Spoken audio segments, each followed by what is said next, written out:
Hello everyone and welcome back to my channel books and rainbows. আশা করি তোমরা সবাই সুস্থ আছো এবং প্রচুর বই পড়ছো। বেসিক্যালি জুন মাসে মানে এই মাসে আমার সবচেয়ে কম সংখ্যক বই পড়া হচ্ছে।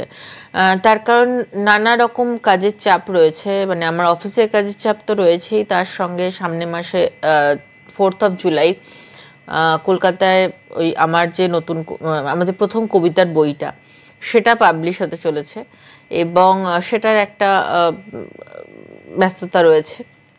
এবং তার সাথে সাথে যেটা রয়েছে সেটা হচ্ছে বইমেলার ডেট দিয়ে ফেলেছে, তোমরা অলরেডি হয়তো জানো। 22 তারিখ থেকে সম্ভবত জানুয়ারি 2026-এ 22 তারিখ থেকে শুরু হচ্ছে সম্ভবত বইমেলা, যতদূর আমি এখনো অবধি দেখতে পেরেছি। তো বিষয়টা হলো বইমেলার আগে, কলকাতা বইমেলার আগে জেলা বইমেলাগুলো থাকে এবং যে জেলা বইমেলাতে না অনেক রকম ওই যে লিটল ম্যাগাজিনের যে স্টল বিষয়গুলো থাকে, তো সেইখানে অনেক লেখালেখির বিষয় থাকে।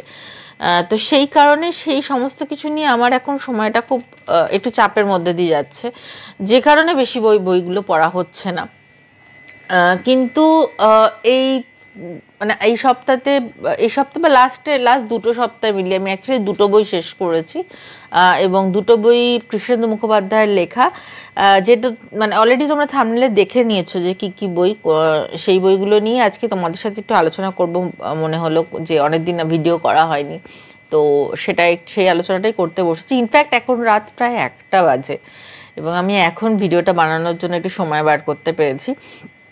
তো এনিওয়ে ভিডিওটা খুব তাড়াতাড়ি শুরু করব, কিন্তু তার আগে যেটা প্রত্যেকটা ভিডিওতেই আমি বলে থাকি, তোমাদের কাছে একটাই রিকোয়েস্ট যে আমার ভিডিওর কন্টেন্টগুলো, এই বইগুলো সম্বন্ধে যে আলোচনা আমি করি সেই সমস্ত কিছু যদি তোমাদের ভালো লেগে থাকে এবং যদি তোমাদের মনে হয় যে তোমরা এর মধ্যে থেকে কিছু ভালো ইনফরমেশন পাচ্ছ বই সংক্রান্ত, তাহলে প্লিজ আমার চ্যানেলটা একটু সাবস্ক্রাইব করে দিও এবং সাবস্ক্রিপশন বাটনের পাশে একটা বেল আইকন আছে, সেটাও প্লিজ একটু ক্লিক করে দিও, যাতে এরপর থেকে যখনই কোনো বইয়ের ভিডিও বা কোনো কমিউনিটি পোস্ট আমি চ্যানেলে আপলোড করব তোমাদের কাছে নোটিফিকেশন চলে যাবে।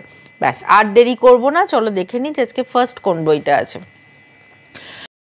তো আজকে ফার্স্ট যে বইটা নিয়ে আমি আলোচনা করব সেটা হলো এই বইটা, কৃষ্ণেন্দু মুখোপাধ্যায়ের গ্রহণ। অবভিয়াসলি আজকে দুটো বই কৃষ্ণেন্দু মুখোপাধ্যায়ের লেখা। তো এই বইটা ইনফ্যাক্ট লেটেস্ট বেরিয়েছে, এই নববর্ষের সিজনে যে বইগুলো বেরিয়েছে তার মধ্যে একটা, এবং এটা বেরিয়েছে পত্রভারতী থেকে। এবং তোমরা যারা আমার পয়লা বৈশাখে ভিডিওর স্পেশাল যে বইগুলো বেরোচ্ছে তার ওপর যে ভিডিওটা করেছিলাম সেটা যারা দেখেছো তারা জানো যে এই বইটা অলরেডি আমার উইশ লিস্টে ছিল এবং আমি এই বইটা অলরেডি কিনে পড়েও ফেলেছি।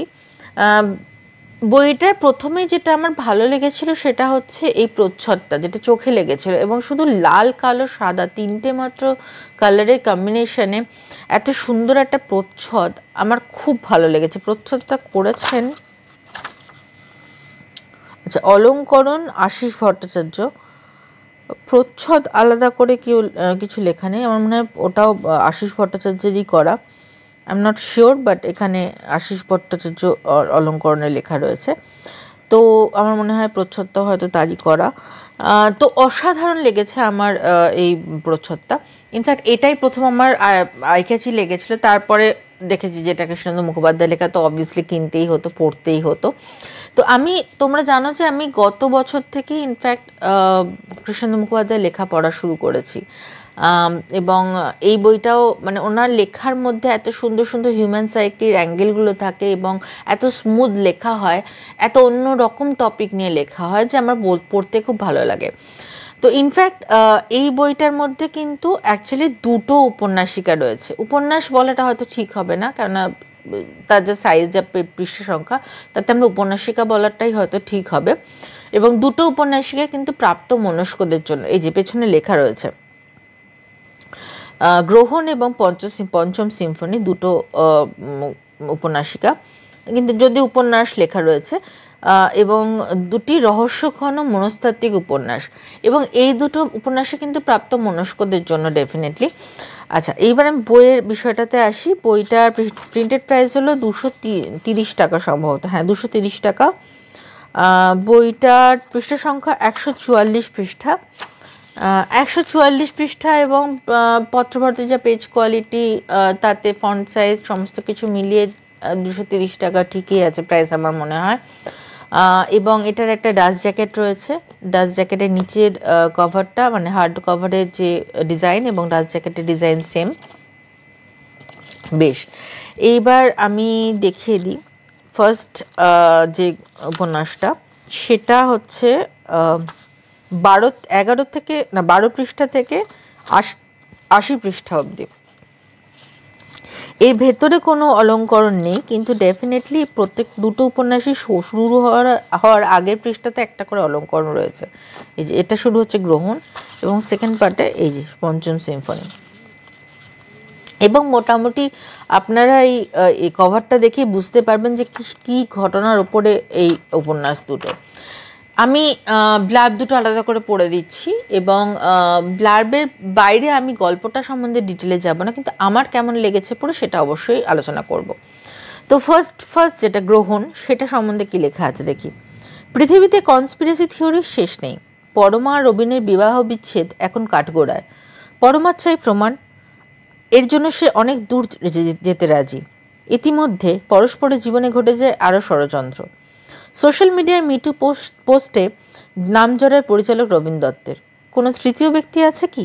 গ্রহণ লাগলে পাহাড়ে কোল যতখানি ভয়ানক সুন্দর হয়ে ওঠে, ব্যক্তি জীবনেও গ্রহণ তেমনই ভয়ানক, তবে সুন্দর নয়। গ্রহণ সরিয়ে আলো আসবে কি দুজনের জীবনে? তাহলে এটার ব্লাড থেকে আমরা বুঝতেই পারছি এটা একটা সম্পর্কের টানাপোড়েন, এবং সেই সম্পর্কটা হয়তো প্রায় ভেঙে যাচ্ছে এবং প্রায় শেষ হয়ে এসছে, এমন একটা সম্পর্কের টানাপোড়েন। এবং তাদের সেই সম্পর্কের মধ্যে যে দুটো মানুষ রয়েছে তাদের নিজেদের হিউম্যান সাইকোলজি হিসেবে যে অংশটা উঠে আসছে, সেটা নিয়ে এই গল্পটা। অসাধারণ গল্পটা। এবং এই গল্পটা পড়তে গিয়ে আমার যেটা ব্যক্তিগতভাবে মনে হয়েছে সেটা হচ্ছে, দেখুন, সম্পর্কের মধ্যে যখন সম্পর্ক ভেঙে যায়, দুজন মানুষ একে অন্যকে হয়তো অনেক সময় ব্লেম করতে শুরু করে, এবং যখন পাঠক হিসেবে আমরা সেটা পড়ছি তখন আমরা কোন চরিত্রটিকে বেশি বিশ্বাস করব, কোন চরিত্রের কথাটাকে বেশি গুরুত্ব দেব, বা কোন চরিত্রের ভার্সনটাকে বেশি গুরুত্ব দেব, সেটা একটা কিন্তু কোথাও একটা নিজেদের মাথার মধ্যে চলতে থাকে, যেটা এই গল্পটাতে খুব সুন্দরভাবে পোট্রে করা হয়েছে। আপনার পড়তে পড়তে অনেক সময় মনে হবে যে আমি কি এই যে পরমা ক্যারেক্টার রয়েছে তার ভার্সনটাকে বেশি গুরুত্ব দেবো, ট্রাস্ট করব, নাকি রবিন যেটা বলছে সেটাই বেশি ট্রাস্টওয়ার্দি। এই জিনিসটা কিন্তু আপনাদের মাথার মধ্যে সারাক্ষণ চলতে থাকার কথা যদি আপনারা বইটা পড়াটা সত্যি এনজয় করেন। এটা একটা খুব ইন্টারেস্টিং দিক বলে আমার মনে হয়েছে, এবং একটা খুব ভ্যালিড সিচুয়েশান তৈরি করা হয়েছে, যেটা হচ্ছে মিটু। আমরা জানি কয়েক বছর আগে এই মিটু আন্দোলন শুরু হয়েছিল এবং সোশ্যাল মিডিয়াতে, এবং যেখানে হ্যানো ইন্ডাস্ট্রি নেই যেখানকার খুব পরিচিত বেশ নামকেও আমরা মিটু হিসাবে ট্যাগ করে দিতে দেখেছিলাম, যেখানে হয়তো কোনোভাবে কাউকে হ্যারাস করা হচ্ছে, স্পেশালি সেক্সুয়াল হ্যারাস করা হচ্ছে। সেইখান থেকেই হয়তো এই মিটু আন্দোলনটার শুরু। সেই রকম একটা জায়গায় আমরা এই সিনেমার ডিরেক্টর রবিন বাবুকে দেখব, যে ক্যারেক্টারটার এগেনস্টও একটা মিটু মুভমেন্ট শুরু হয়েছে। তো এই মিটু মুভমেন্ট, এই সম্পর্ক ভেঙে যাওয়া, এই সমস্ত কিছু রবিন এবং পরমার জীবনটাকে কিভাবে বদলে দিচ্ছে সেটা নিয়ে এই গল্পটা। বা সেই গল্পের মধ্যে কোনো তৃতীয় অ্যাঙ্গেল রয়েছে কিনা, যেটা আমরা হয়তো ইনিশিয়ালি বুঝতে পারছি না, ইনফ্যাক্ট হয়তো রবিন বা পরমা নিজেও বুঝতে পারছেন না, সেরকম কোনো অ্যাঙ্গেল আছে কিনা সেটাও কিন্তু এই গল্পের বিষয়বস্তু। খুবই ইন্টারেস্টিং গল্প। একবার পড়তে শুরু করলে কৃষ্ণেন্দুবাবুর লেখা এত স্মুথ, আপনারা শেষ না করে উঠতে পারবেন না। সেটা একটা ভীষণ বড় প্লাস পয়েন্ট ওনার লেখার। তো আমার বেশ ভালো লেগেছে। এবারে আসি আমি সেকেন্ড গল্পটা, সেটা হচ্ছে পঞ্চম সিম্ফনি। নামটা ভীষণ ইন্টারেস্টিং। সেটা ব্লাডটাতে আসি। গ্রেট বেঙ্গল সার্কাসের তাঁবুতে হঠাৎ মর্মান্তিক দুর্ঘটনা। ট্রাপিজে খেলা দেখাতে গিয়ে পড়ে যায় ইরিনা। আসলে কি ঘটেছিল? খুন না অন্য কিছু? বিথোভেনের পঞ্চম সিম্ফনি আর বেগুনিয়া আলোর রহস্যই বা কী? তদন্তে নেমে আইপিএস যাজ্ঞসেনী পেয়ে যান একাধিক ক্লু। একসময় তার মনে হতে থাকে সকলেই দোষী, তদন্তে তালগোল পাকিয়ে যায়, কিভাবে পড়তে পড়তে খুলবে সেই জট। খুব ইন্টারেস্টিং এই কারণে এই যে সার্কাস কালচারটা সেটা না এখন অনেকটা মানে পড়ে যাচ্ছে, মানে অনেকটা হারিয়ে যাচ্ছে। আমরাও ইনফ্যাক্ট আমরা যারা 80 দশকের শেষের দিকে জন্মেছি বা 90 দশকে জন্মেছি তারাও হয়তো কিছুটা সার্কাস কালচারটার সাথে পরিচিত, কিন্তু এখন যারা এখনকার যে জেনারেশন তারা হয়তো সেভাবে সার্কাস কালচারটার সাথে পরিচিত হতে পারছে না। কৃষ্ণনগরে মানে আমি যেখানে থাকি সেখানে বারোদোল বলে একটা বিশাল বড় মেলা হয়, 1 মাস ধরে চলে। খুব একটা ভালো জায়গা এটা যে এই বারোদোলে এখনও সার্কাস আসে, যদিও সেই জৌলুসটা এখন আর হয়তো নেই, কিন্তু সার্কাস এখনও আসে। অডিয়েন্সও হয়তো সংখ্যায় কমেছে, কিন্তু তাও কিছু মানুষ আছে যারা ওই ট্র্যাডিশন একটা মেনটেন করে কিন্তু সার্কাস দেখতে যায়। তো সেই রকম সার্কাসে আমরা ছোটোবেলায় ট্রাপিজের খেলা দেখেছি, এবং আপনারা যারা ট্রাপিজের খেলা দেখেছেন তারা জানেন যে যারা খেলে ট্রাপিজের খেলা দেখায় তাদের কতটা লাইফ রিস্ক থাকে। মানে একটা নামকে বাঁচতে নিচে সেফটি নেট থাকে ঠিক কথায়, কিন্তু সেই সেফটি নেটটা কি is that enough to save, মানে একজনের প্রাণটা বাঁচানোর জন্য কি ওই সেফটি নেটটা সত্যি ততটা শক্তপোক্ত? এটা কিন্তু আমরা কখনো ভেবে দেখি না। আমরা খেলাটা হয়তো এনজয় করি, হাততালি দিই, কিন্তু তারা যে কতটা প্রত্যেকটা মুহূর্তে কতটা লাইফ রিস্ক নিয়ে খেলাটা দেখাচ্ছে এটা হয়তো অ্যাজ এ অডিয়েন্স আমরা রিয়েলাইজ করি না সবসময়তে। ঠিক সেই পয়েন্টটাই কিন্তু সেই জায়গাটাও কিন্তু কৃষ্ণেন্দুবাবু খুব সুন্দরভাবে তুলে ধরেছেন এখানে। তো আমরা এখানে ইরিনা বলে একটি ক্যারেক্টারকে দেখব যে এরকম ট্রাপিজের খেলা দেখায়, এবং সে যখন ট্রাপিজের খেলা দেখায় তার সাথে বিথোফেনের 5ম সিম্ফনি মিউজিকটাই চলে, এবং একটা অদ্ভুত বেগুনি রঙের লাইটিংয়ের অ্যারেঞ্জমেন্ট থাকে। সেই বেগুনি রঙের লাইটিং এবং 5ম সিম্ফনি চালানোর পেছনে কি কোনো স্পেসিফিক রিজন আছে? এইটা খুঁজতে গিয়ে আমরা একটা ইউনিক সাইকিক এবিলিটির কথা আমরা জানতে পারবো।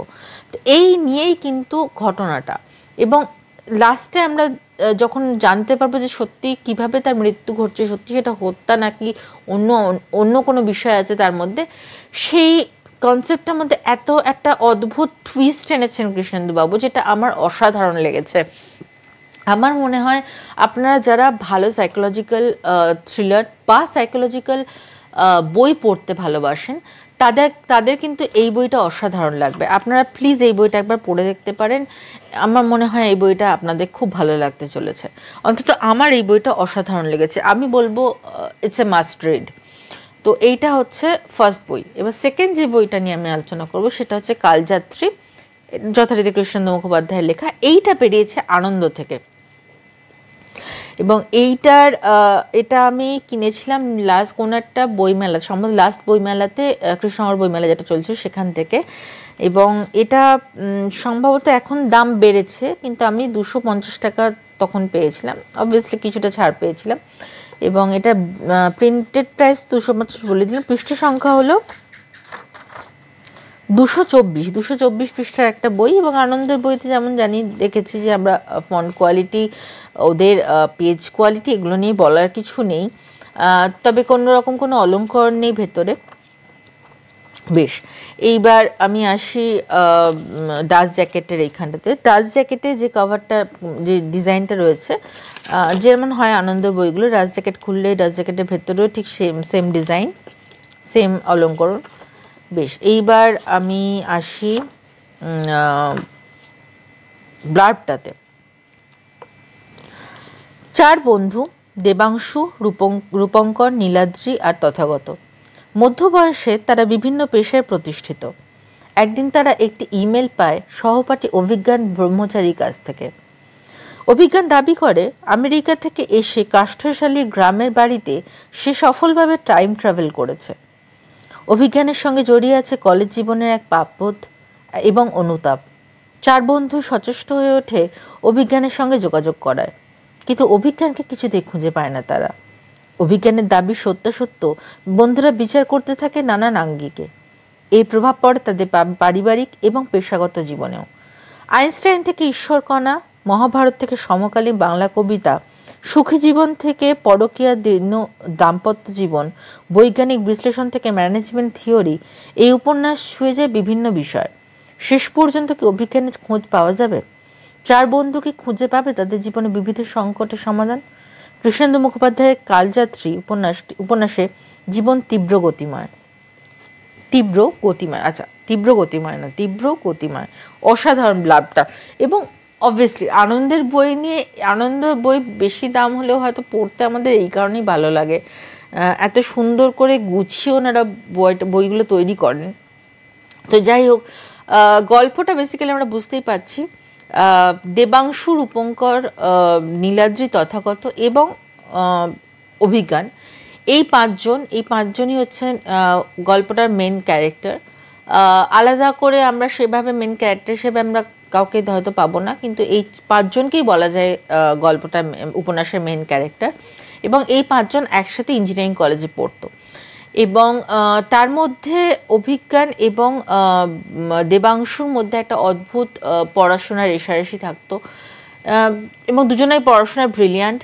এবং রূপঙ্কর, নীলাদ্রি তথাগত তারাও এখন নিজ নিজ ক্ষেত্রে যথেষ্ট প্রতিষ্ঠিত। এবং এমন একটা সময়ে থেকে এই বইটা শুরু হচ্ছে যেখানে আমরা দেখব যে অভিজ্ঞান এই মেলটা পাঠাচ্ছে, এবং এই মেলটাতে কী লিখছে সেটা দিয়ে কিন্তু বইটা শুরু, সেটা দিয়ে কিন্তু গল্পটা শুরু। এবং তারপর আমরা দেখব যে এই যে বাকি চারজন বন্ধু, মানে অভিজ্ঞান বাদে যে বাকি চারজন বন্ধু, দেবাংশু, রূপঙ্কর, নীলাদ্রি এবং তথাগত, তাদের জীবনের ছোট ছোট ছবি এবং তাদের জীবনগুলো অদ্ভুতভাবে কোথাও যেন মিলে যাচ্ছে ইন দ্য সেন্স কেউ কিন্তু ভালো নেই, কেউ কিন্তু আবার খুব ভালো নেই, খুব খারাপও নেই। তারা হয়তো প্রফেশনালি খুব ভালো সাকসেসফুল হয়েছে, কেউ হয়তো ফ্যামিলি দিক থেকে খুব বেশি সাকসেসফুল হয়েছে, কিন্তু প্রত্যেকের জীবনেই কোথাও না কোথাও এসে প্রত্যেকের জীবন মিলে যাচ্ছে একটা পয়েন্টেই, যে কোথাও তাদের লাইফে একটা পূর্ণতার অভাব রয়েছে।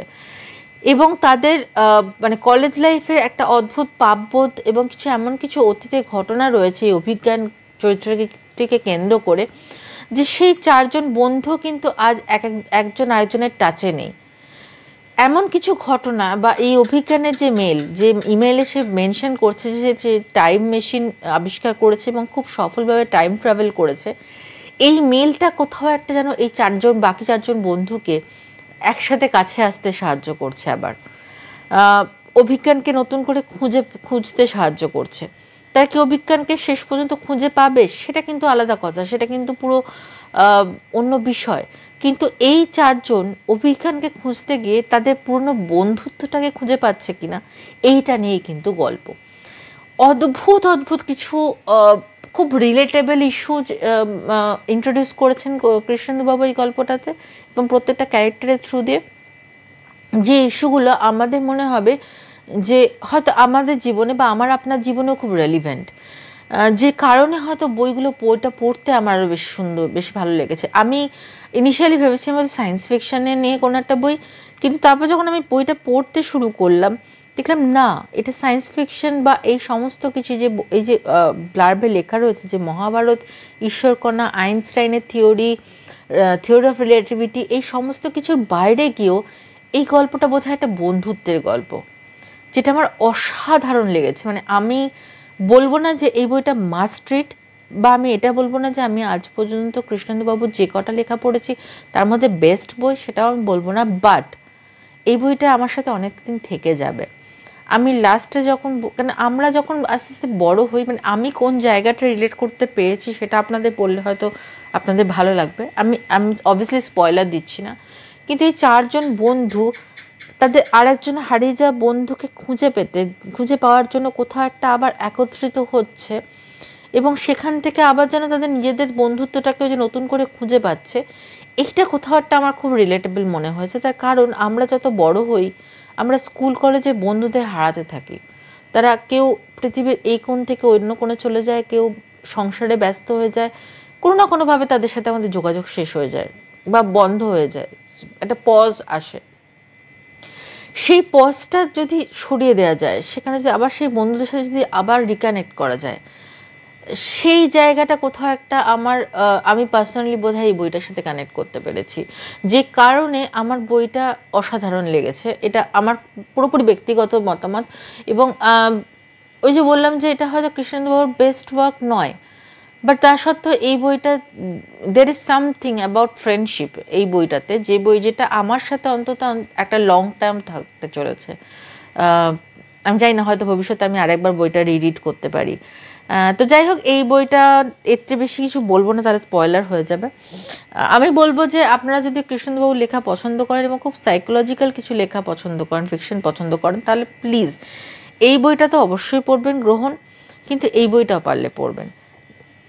এই বইটা খুব অন্যরকম একটা বই, মানে এটাকে কোনো সাধারণভাবে থ্রিলার বা কোনো কোনো ক্যাটেগরাইজ করা খুব মুশকিল, কিন্তু এই বইটা পড়লে হয়তো আপনার সাথে অনেক দিন থেকে যাবে, সেরকম একটা বই।